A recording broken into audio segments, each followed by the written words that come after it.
Suatu waktu, hiduplah sebuah keluarga nelayan di pesisir pantai wilayah Sumatera. Keluarga tersebut terdiri dari ayah, ibu dan seorang anak laki-laki yang diberi nama Malin Kundang. Karena kondisi keuangan keluarga memprihatinkan, sang ayah memutuskan untuk mencari nafkah di negeri seberang dengan mengarungi lautan yang luas. Maka tinggallah si Malin dan ibunya di gubuk mereka. Seminggu, 2 minggu, sebulan, 2 bulan bahkan sudah 1 tahun lebih lamanya ayah Malin tidak juga kembali ke kampung halamannya. Sehingga ibunya harus menggantikan posisi ayah Malin untuk mencari nafkah. Malin termasuk anak yang cerdas tapi sedikit nakal. Ia sering mengejar ayam dan memukulnya dengan sapu. Suatu hari ketika Malin sedang mengejar ayam, ia tersandung batu dan lengan kanannya luka terkena batu.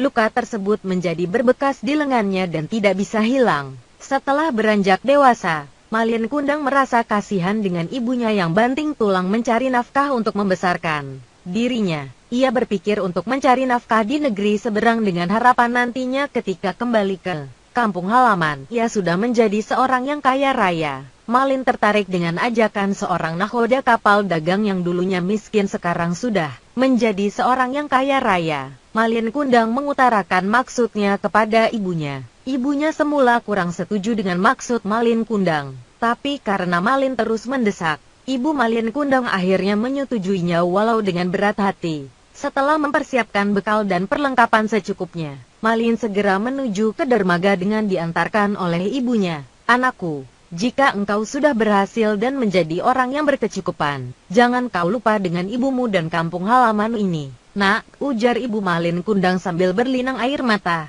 Kapal yang dinaiki Malin semakin lama semakin jauh dengan diiringi lambaian tangan ibu Malin Kundang. Selama berada di kapal, Malin Kundang banyak belajar tentang ilmu pelayaran pada anak buah kapal yang sudah berpengalaman. Di tengah perjalanan, tiba-tiba kapal yang dinaiki Malin Kundang diserang oleh bajak laut.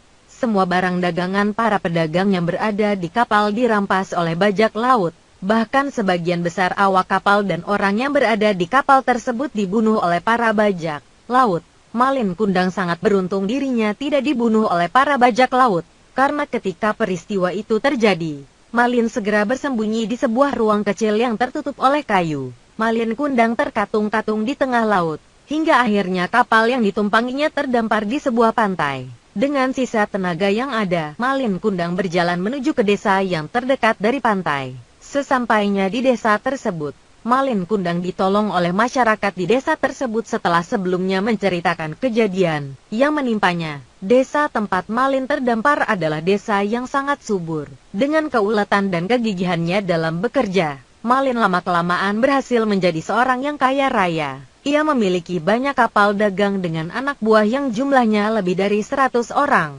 Setelah menjadi kaya raya, Malin Kundang mempersunting seorang gadis untuk menjadi istrinya. Berita Malin Kundang yang telah menjadi kaya raya dan telah menikah sampai juga kepada ibu Malin Kundang. Ibu Malin Kundang merasa bersyukur dan sangat gembira anaknya telah berhasil. Sejak saat itu, ibu Malin Kundang setiap hari pergi ke dermaga, menantikan anaknya yang mungkin pulang ke kampung halamannya. Setelah beberapa lama menikah, Malin dan istrinya melakukan pelayaran dengan kapal yang besar dan indah disertai anak buah kapal, serta pengawalnya yang banyak. Ibu Malin Kundang yang setiap hari menunggui anaknya, melihat kapal yang sangat indah itu masuk ke pelabuhan. Ia melihat ada 2 orang yang sedang berdiri di atas geladak kapal. Ia yakin kalau yang sedang berdiri itu adalah anaknya Malin Kundang beserta istrinya. Malin Kundang pun turun dari kapal. Ia disambut oleh ibunya. Setelah cukup dekat, ibunya melihat bekas luka di lengan kanan orang tersebut.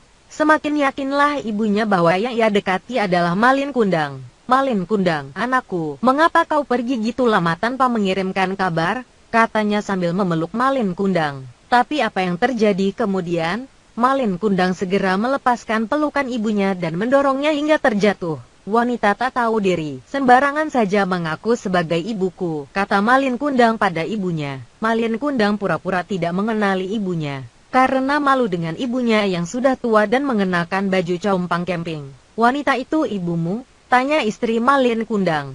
Tidak, ia hanya seorang pengemis yang pura-pura mengaku sebagai ibuku agar mendapatkan hartaku, sahut Malin kepada istrinya. Mendengar pernyataan dan diperlakukan semena-mena oleh anaknya, ibu Malin Kundang sangat marah. Ia tidak menduga anaknya menjadi anak durhaka. Karena kemarahannya yang memuncak, Ibu Malin menengadahkan tangannya sambil berkata, "Oh Tuhan, kalau benar ia anakku, aku sumpahi dia menjadi sebuah batu." Tidak berapa lama kemudian angin bergemuruh kencang dan badai dahsyat datang menghancurkan kapal Malin Kundang. Setelah itu tubuh Malin Kundang perlahan menjadi kaku dan lama-kelamaan akhirnya berbentuk menjadi sebuah batu karang.